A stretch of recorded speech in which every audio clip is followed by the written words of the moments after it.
Hello, everybody, and welcome to another great episode of My EdTech Life. Thank you so much for joining us on this wonderful day. And wherever it is that you're joining us from around the world, thank you as always for all of your support. We appreciate all the likes, the shares, the follows. Thank you so much to all our new YouTube subscribers. We really appreciate it. And thank you as always for making the show what it is. So I'm really excited to be here with you all today. As you know, our goal and our mission here at My EdTech Life is to bring you some amazing conversations, amazing guests that will continue to help us grow together within this education space. And today I am excited about today's show. If you notice, my screen is almost full. A lot of members here from the human intelligence movement. So we're going to dive in deep to see what the movement is about, what we can expect from the movement as it continues to grow, and just to hear and amplify the voices of all of these members because I am excited not only to get to know them, but I definitely want you to get to know them as well. So I am excited. Let's go ahead and get started. So I would love to welcome to the show Michelle, Brooke, Stacy, and Rachel, who are joining us. We'll start off with a little bit of an introduction and the context in the education space. So we'll go ahead and start with you, Michelle. How are you doing this evening? Thanks, Fonz. It's so great to be here. I'm excited to tell you all about the human intelligence movement. My name is Michelle Ament, and I serve as the co-president of the human intelligence movement and also the interim executive director. So I'm working with this team on the day-to-day operations and making this movement really come alive. I also am the chief academic officer of ProSolve, and I am really focused on building a learning experience, different ways to bring about learning for students that builds human intelligence. And a little bit about my background. I have been in education for just about 30 years. I think 27 to be exact, which just blows my mind. All throughout my career, I've been an educator, I've been a district administrator, and throughout all of my journey, I felt like learning needed to change for students. The education system has felt stuck. With the human intelligence movement, I'm able to bring about the reform needed for education as we shape the future for an AI world. So I'm excited that you're having us on. We are eager to tell you all about what the movement's about and how we see the need to shape education for an AI world. So I'll toss it over to Brooke. Hey, thank you so much for having me. I'm so excited to be here. My name is Brooke Moorhead, and I am the Internal Membership Engagement Director for the Human Intelligence Movement.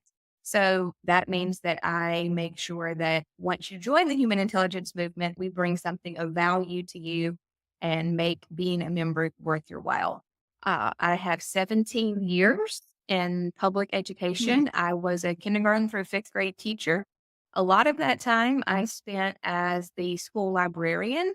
And so digital literacy, information literacy has just been part of my life and part of what I brought not only to the kids that entered my classroom, but to school communities.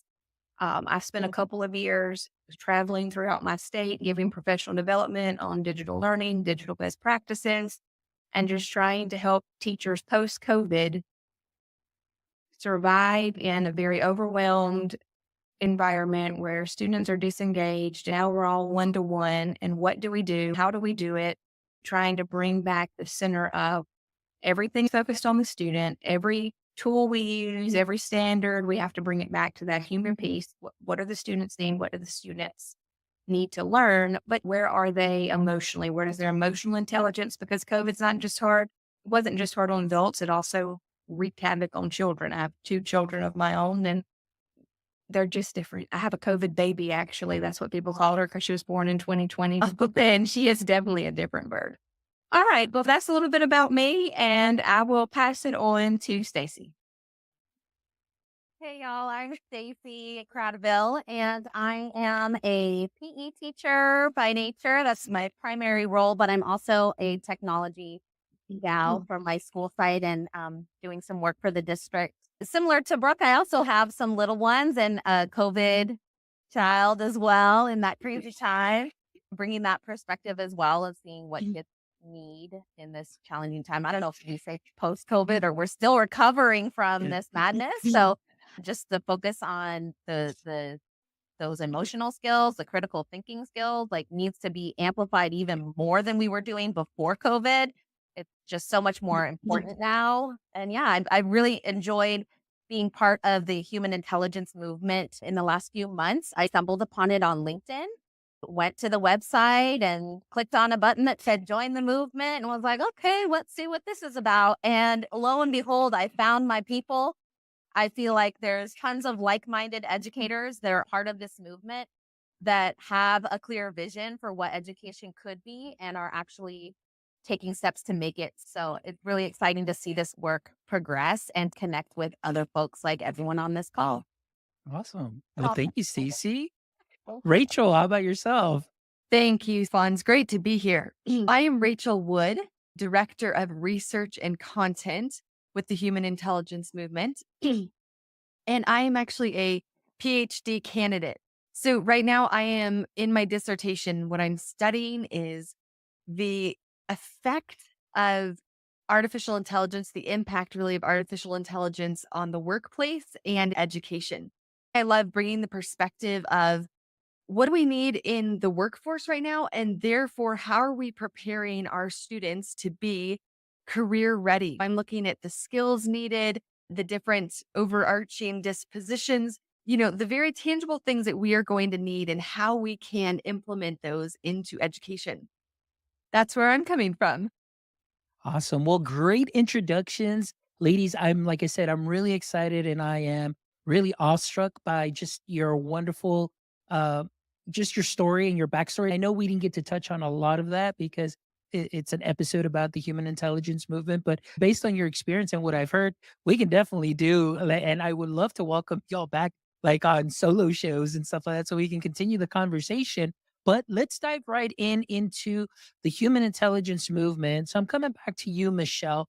I know that, you have been on the show before and we talked about learning experiences. We talked about really just that connection from teacher to students and so on. And then, of course, now with AI in the picture since 2022, we're starting to see more changes within the classrooms and so on. I want to ask you, the human intelligence movement, where did that idea originate? And if you can just tell us a little bit more of that global vision, and then we'll pass it along to the rest of the ladies so they can continue to add from their background and experience within the movement as well. Yeah, great question. So the human intelligence movement was really Travis Allen's idea. He has been talking about human intelligence for a number of years. Travis and I worked together through our work with ProSol. We started to really put our heads together and think about, okay, what does it mean to amplify human intelligence? And why is this so urgent right now as we start to think about our AI world? And so many conversations, hours of thinking about how can we push on the education system? How can we reform education? And it really came to be that we needed to start this movement because he and I are only two people that can only make a dent in what really needs to happen with our education system. And there was this urgency to get something going as AI became more and more present. It was really last April. We were at the air show and at ASU GBS, that conference, talking to people and started to get some momentum with this idea, which is so crazy to me to think about. In just a few short months, we have over 400 founding members, thousands of people following us on social media. The reason for that is right now, whether you love AI and use it every day, you understand the importance of the human aspect with AI. And then if you maybe have a little fear of AI, a little uncertainty, or you're kind of like, I don't like this whole, all the work with AI, you really are then devoted to how do we bring more human intelligence into the conversation. So what we're finding is that all perspectives are embracing this idea that we need more human-centered learning and we really need to figure out what skills our learners are going to need that cannot be replicated by AI. So there's just this real, very strong following of people devoted to working together to figure this out. I think the biggest thing that we see is that in our world today, students no longer need to be measured by what they know. Our standardized tests, I think everyone on this call would echo, are outdated. They don't measure who kids really are, and they need to be put to the side. What we need to do is elevate the focus on measuring human intelligence. That's the big goal of the human intelligence movement, is identifying what skills can't be replicated by AI, and then figuring out how to really increase the priority around really measuring and holding schools accountable to teaching our students these human intelligences. So I'll toss it over to Stacy. I'm curious what your thoughts are. Yeah, I mean, we have so many skills that we want our students to learn in the reality of our content area, but it transcends content area when you think about what they really need to be a good human and to be a good person when they leave schooling and go beyond academics.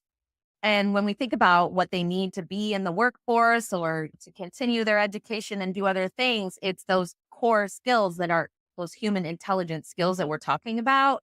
They just really need to practice those more and get more opportunities in school to be prepared for life outside of school, like real, authentic, relatable learning.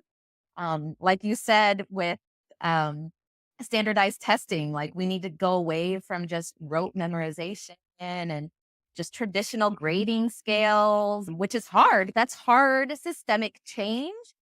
But getting people together in a movement like this brings power in numbers and collective activism to inspire change in pockets throughout the country that can then continue to grow and grow and grow. I think getting our kids to be more empathetic and better communicators and be able to challenge assumptions and things that they're seeing online, right? Like, we don't want them to just take information at face value. We want them to be able to think critically and debate and have discussions and be articulate thinkers. The more they can listen to opposing viewpoints and gain perspective, the more they are developing that empathy and those skills they're going to need after schooling, carrying them throughout their life. And I'll just jump in here and add to that, Stacy and Michelle, what you both have said. I have the delight and the pleasure of working with a group of researchers who are all involved in the human intelligence movement. We are working to build a body of literature that is original, qualitative, and quantitative research that truly addresses identifying and defining what it means to be human right now. What does it mean? Right? In the era of AI, we want to very clearly lay out how we are defining human intelligence. That is the work of the research committee that I am a part of and heading up, to dive into some of these skills and even kind of glean from my own research in this area right now. We have basic digital literacy skills we know that we're all needing and working on. However, there is a set of core adaptive skills that we must all learn ourselves and implement with our students. Things like flexibility, growth mindset, grit, if you've kind of read some research on that, is the number one predictor of success. And also curiosity, to truly tap into curiosity right now. So those 4 skills that I just mentioned, grit, flexibility, growth mindset, curiosity, are really core for us to adapt to the quick pace of the change of AI. We can't really put a stake in the ground and say, well, I know AI, because it's going to be different next month. And it's going to be different when our students graduate in 2 years, 5 years, 10 years. So if we can teach them to be adaptive to this environment, we have taught them quite a bit. Excellent. And, that's one of the main things that I want to highlight with everything that you all have shared. The big thing that always comes to my head is adapt, adapt, adapt. My favorite 3 words that have helped me be successful in education have always been improvise, adapt, and overcome. Knowing that we need to adapt as far as right now, the way that education is I like to say slowly changing, but it's not. It's rapidly changing. I love what you all are sharing because I'm also not a big fan of state testing. To me, it's a unimodal test for multimodal learners. And to me, that just really doesn't make any sense where you're just saying, okay, it's just going to be either A, B, C, D, or E. But there has to be a different way to assess, like you mentioned, multiple human intelligences and the learning experience too. The way that you mentioned curiosity, adaptability, that grit. I think oftentimes too, due to certain curriculum or the speed of our curriculum, we have to meet certain deadlines by certain weeks and be here at this semester, at the end of the semester, makes it very difficult for teachers to be able to feel they can gives time to really open up those learning experiences to students.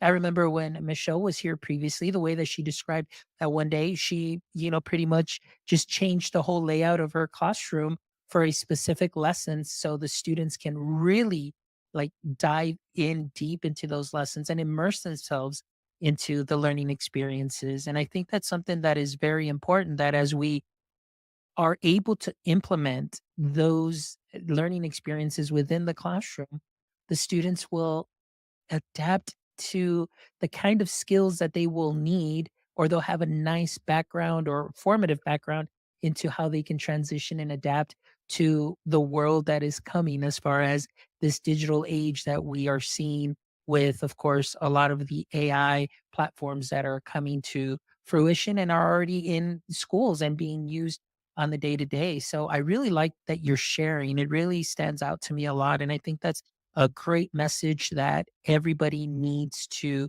hear, especially with student agency. So, Brooke, I don't want to leave you out here, but I want to ask you, what are your thoughts as the movement continues to grow? We're talking a lot about adaptability, grit, and being able to grow and dive into learning experiences as students and provide those learning experiences also as teachers.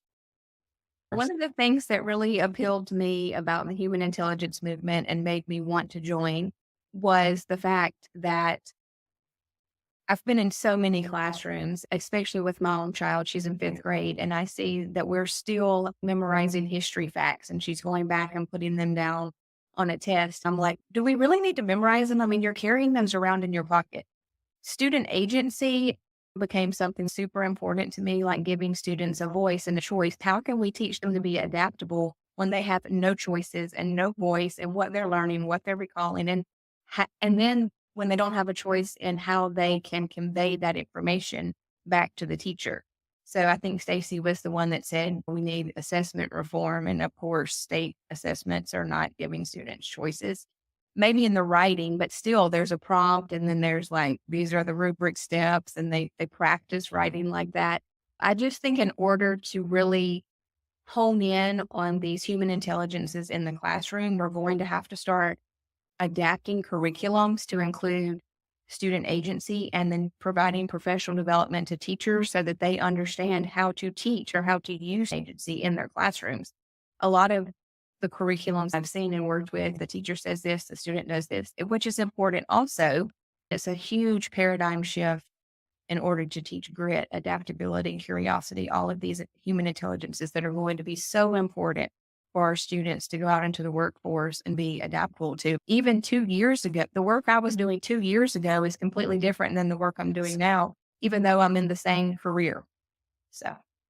No, and you're absolutely right. Even our students right now in the classroom, somebody listening may be thinking they're really thinking that far ahead. But as teachers, we have always thought that far ahead. And especially myself, when I first came into education, I was always like, everything that I do here today is going to have a profound effect on my students. And I may not see it right now at this time because I always say, teaching, it's like when you're teaching, you're planting that little seed. You won't see that fruit till many years if you ever get to see your students again, as far as them visiting and telling you, hey, this is what I'm doing now. We always want the best for our students. I think that is very important that we have these crucial conversations, having a wonderful group such as the human intelligence movement to be able to bring out these talking points that are very important for us to start thinking about because again, AI we see it and we're seeing it more and more and more. It's not going to go anywhere anytime soon. And by the time we know it, it's going to be very well blended into a lot of the things that we are doing. So I want to ask now, how do we envision an ideal classroom of the future where AI and human intelligence are balanced to create wonderful learning experiences? So we'll go with Michelle. I love this question because I'm always thinking ahead and visioning out what the future of education could look like. For me, Fonz, it really starts with building curiosity. As Rachel said, that core mindset of being curious.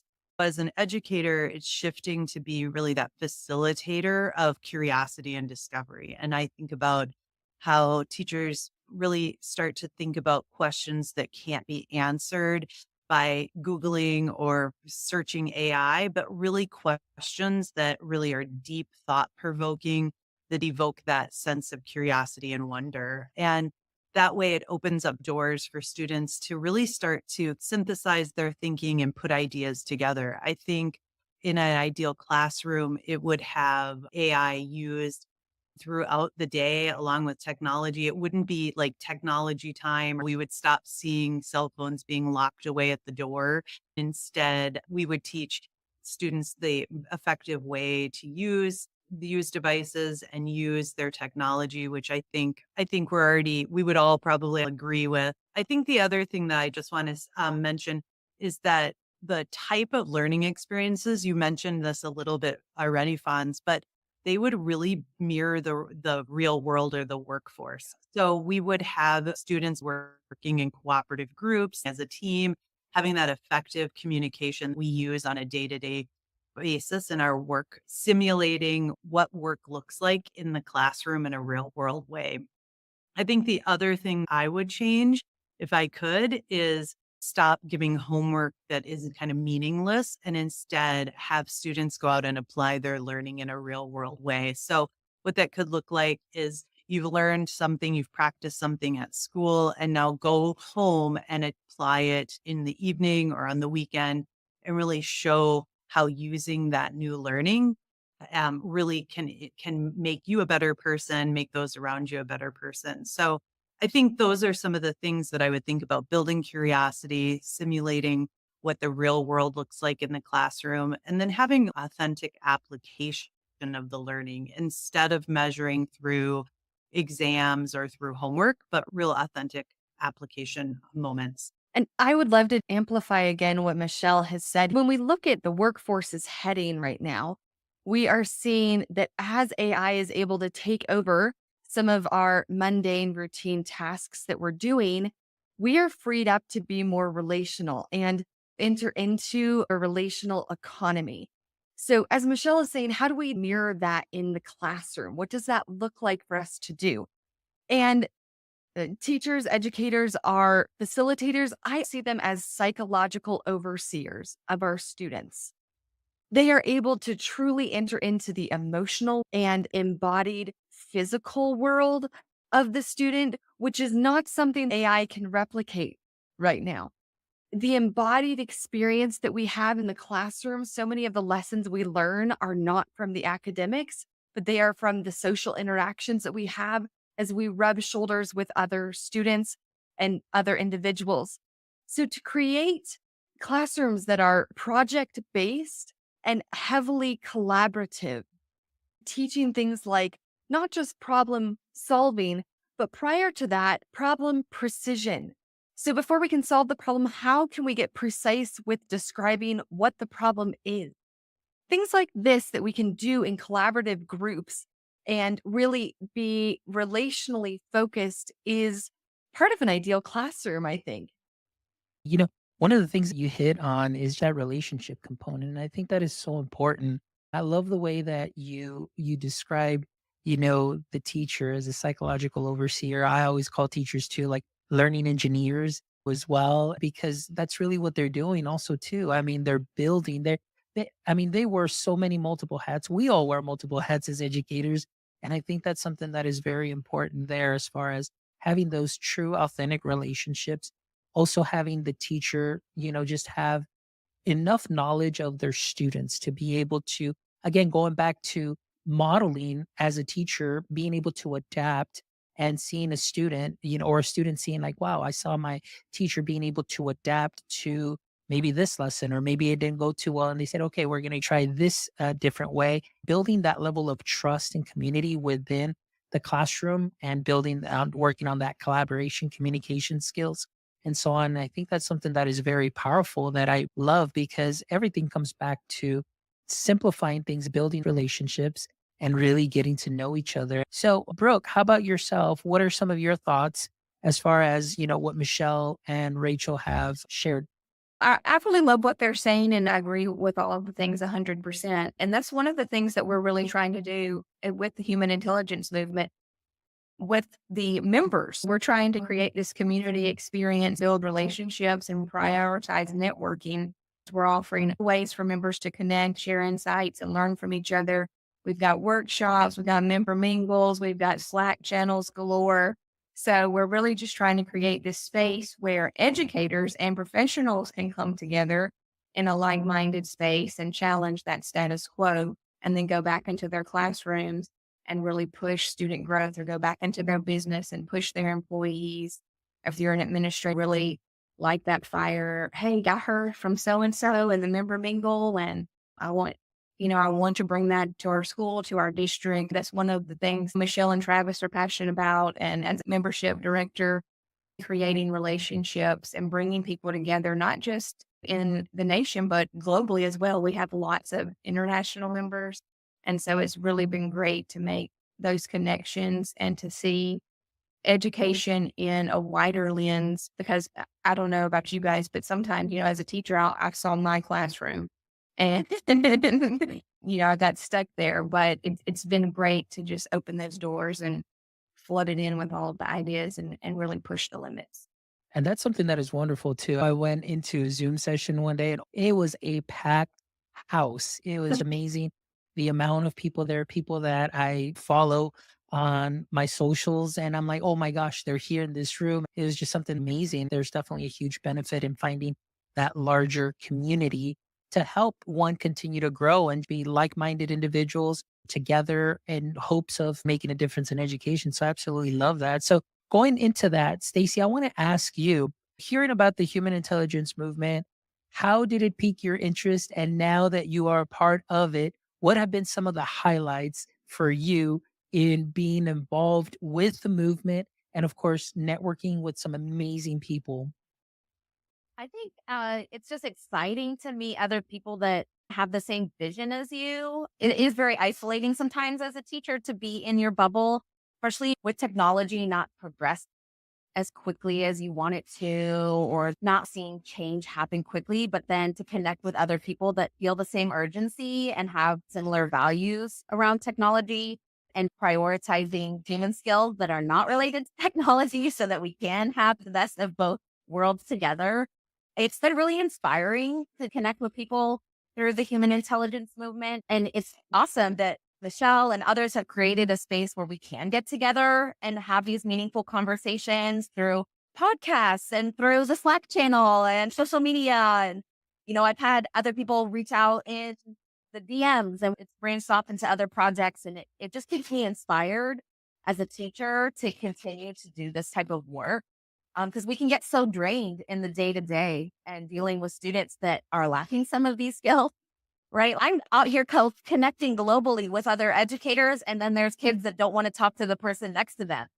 It's really challenging sometimes to be pulling teeth to get kids to collaborate, trying to get kids to come out of their shell and experience life. To counterbalance that, I think I go the other way to connect with other adults and then bring that back to the classroom, and find new ways to get kids collaborating and doing some of those things.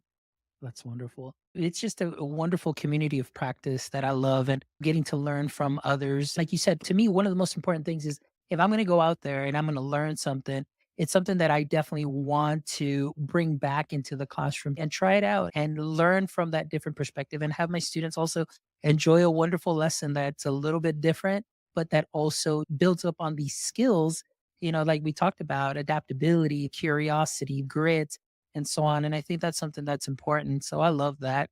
Now, Michelle, coming back to the human intelligence movement as a whole, as far as the mission and vision and the planning, although it is a young movement, it is very strong and it is very deep as far as the knowledge. I mean, look at the boots on the ground that are not just here in the United States, but globally. But I want to ask you, obviously, with AI and bringing it into this conversation too, and finding that balance. How are you and the rest of the movement adapting initiatives as AI continues to develop exponentially? What are some of the things that you see forward as part of the mission to continue just that human element piece that is so important?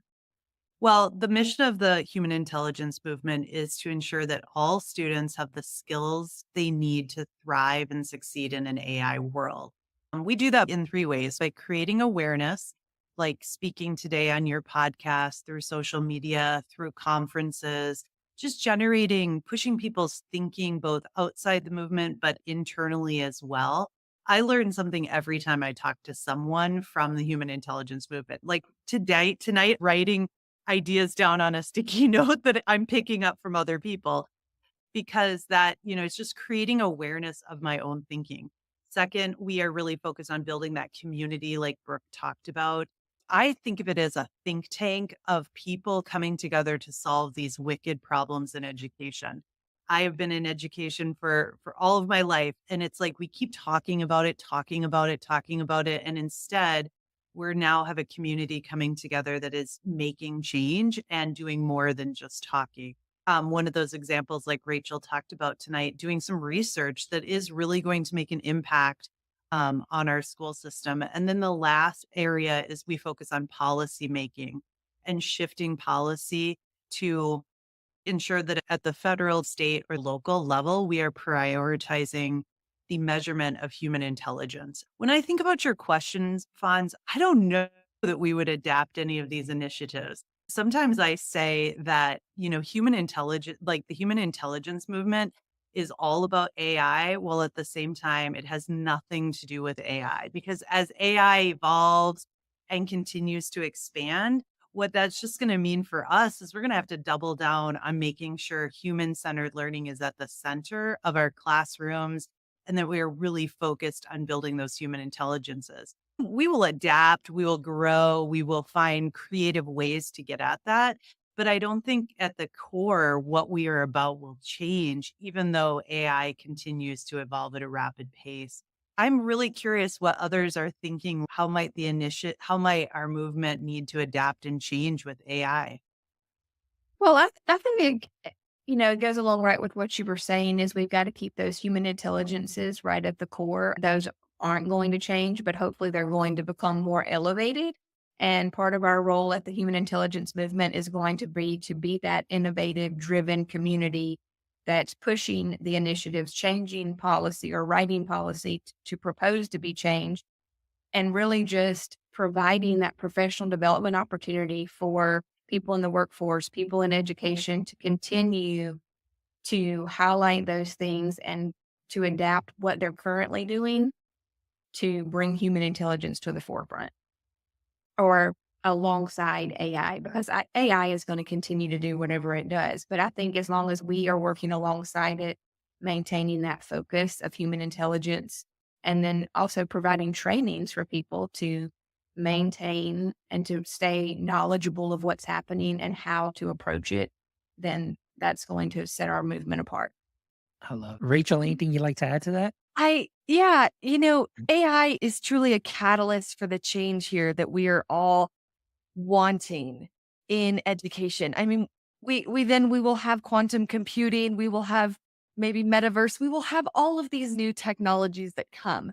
And so this isn't really about the specific technology as much as it is about how we are going to utilize it to bring in the change that we are all speaking about, that we want to see for our students to be ready for the world we don't even know yet.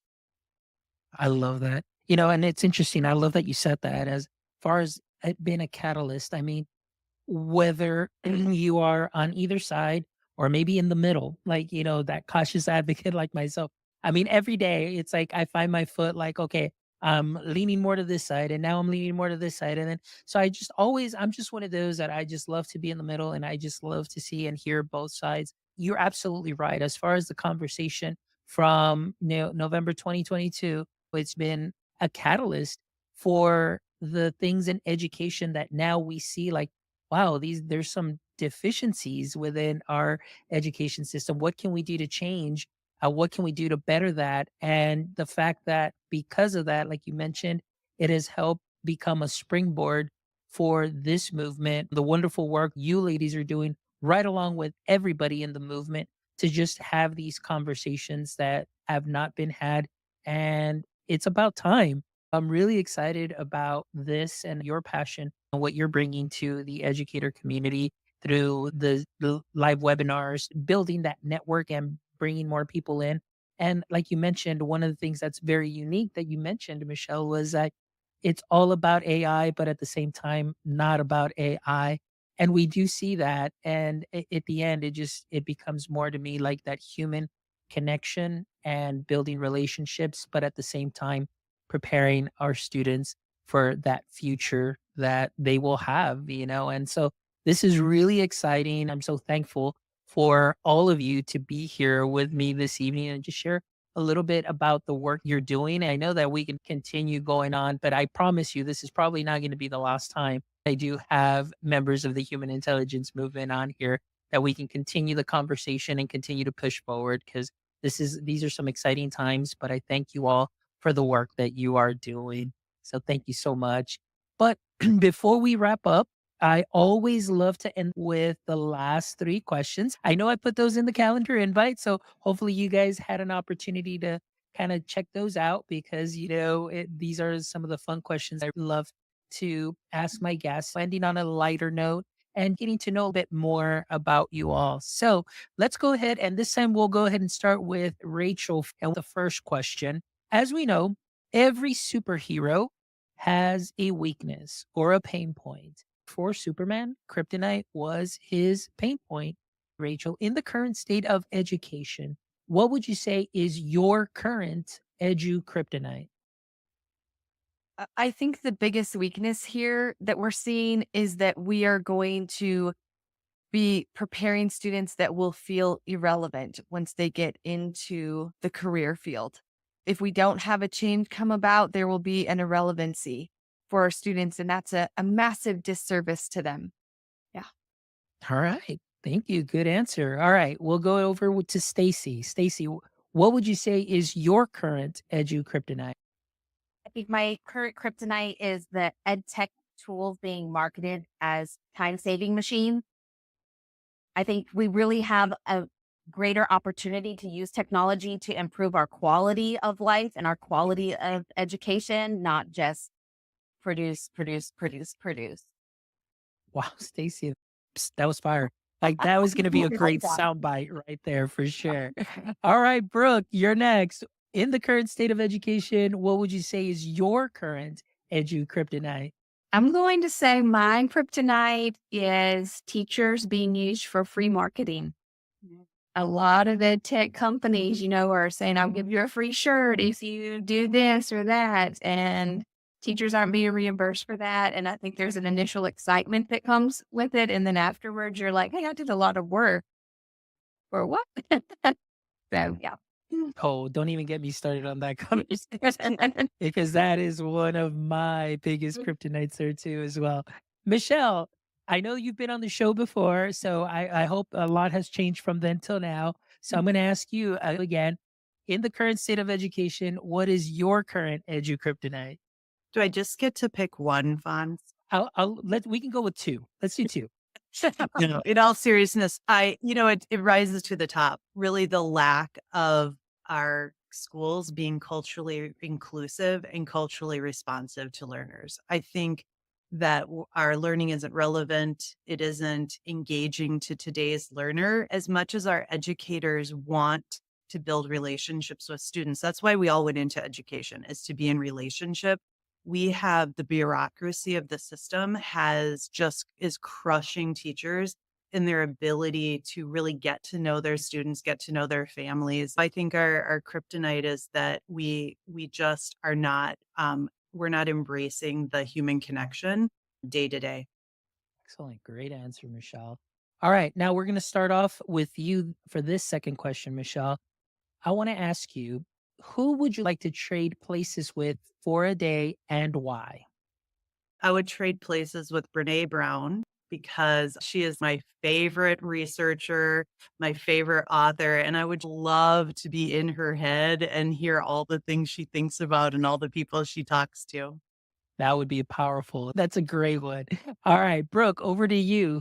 Who is it that you'd love to switch places with for a day and why? Okay, does this have to be a person? Well, actually, Yeah, I would both. really just love to be a house cat because all I have to do is take naps and eat. I love Brooke. I'm gonna let you know this. That is probably the most unique answer that I've had to that question because usually somebody will always say a person, but here in the show, like we said, whatever the guest feels like sharing, they can go ahead and share. So that is a great answer. I love that. All right, Stacy, over to you. What would be your answer? Wow, I would want to be my dog, Brooke, but I actually would want to trade places with one of my children because I think that I already am doing so much work and like just constantly working. I want to just show up and be and have someone take care of me and love me and not have to always be putting out so much energy. I want to be the receiver of energy for a day. Oh, I love that. That is so cute. You're only the second guest that has ever said something similar to that, that they would love to be their child and, just to see the world through their eyes. And so that's wonderful. That is a great answer, Stacy. Rachel, now on to you. Who is it that Okay. you'd love to trade places with for a day? I would be a professional comedian because I love laughter. I love being around people laughing, and it's so therapeutic that I would love to stand on a stage with an arena full of people just laughing. It sounds really fun. Oh, I love it. That is a great one. I But would go is for there that spot is right there there. any I'd be there. possibly any particular comedian maybe that you can think of though? So this summer, I had a chance to go see Nate Bargatze live. He's a wonderful, clean comedian who is just fantastic. So I guess maybe him, but any Alright. comedian will do. That's wonderful. I love it. All right. And the last question. So, Rachel, we'll go ahead and lead off with you. If you could have a billboard with anything on it, what would it be and why? It would say, honk if you love peace and quiet. I love that is very unique. I love that, Rachel. I must say that yeah, that really got a laugh out of me. I can tell about that comedian part now. That is wonderful. I love There you it. go. All right, Stacy, over to you. What would your billboard say? I think I would put some really thought-provoking image and no words at all to leave it open to perspective, like some really intriguing art piece. Okay, I like that. And oftentimes on those drives, just something to think about and just analyzing in your head. I love that. That's really good. All right, Brooke, over to you. What would your Mine billboard would say? say, I'm sorry, mine would say, find the missing piece because every time I learn something new or I meet somebody new and it changes me, I'm like, oh, that was the missing piece. I love that. Oh, that is great. I've never heard that before. I like that. That's wonderful, Brooke. All right, Michelle, over to you. What would your billboard say? Mine would say human connection begins with a hi. Join the movement. I love that. And it's so true. I love that. It's powerful. It sends a great message and I love it. Human intelligence. That's what it's all about. I love it. All right, ladies. Well, thank you so much. Before we close off the show, we want to share, how if anybody and all our listeners here that are tuning in, whether they're tuning in on LinkedIn or whether they're listening to the replay of the episode, Michelle, can you let us know if anybody's interested in joining and being part of this movement, how can they do that? It's really simple fun. So you go to the humanintelligencemovement.org and you can join to be a founding member there. You can also find us on social media platforms, search for the Human Intelligence Movement. So again, the humanintelligencemovement.org. We have a virtual summit on November 8th and 9th. It's a 2-day event where we are bringing all of these amazing people together, people from outside of our community who are curious about the human intelligence movement. We have 3 featured keynote speakers, lots of thought leaders, and it's going to be a dynamic 2 days of learning from one another, being in community, and really building that human connection. So we'd love to have all of your listeners join us at this virtual summit. And again, you can find more information at the humanintelligencemovement.org. Perfect. We will link all of that information in the show notes. You can go ahead and get that information there just by simply clicking that link. It'll take you over to that website and you'll see a beautiful, beautiful button there that says join the movement. Please make sure you click on that. Be part of this. Connect with them on all socials.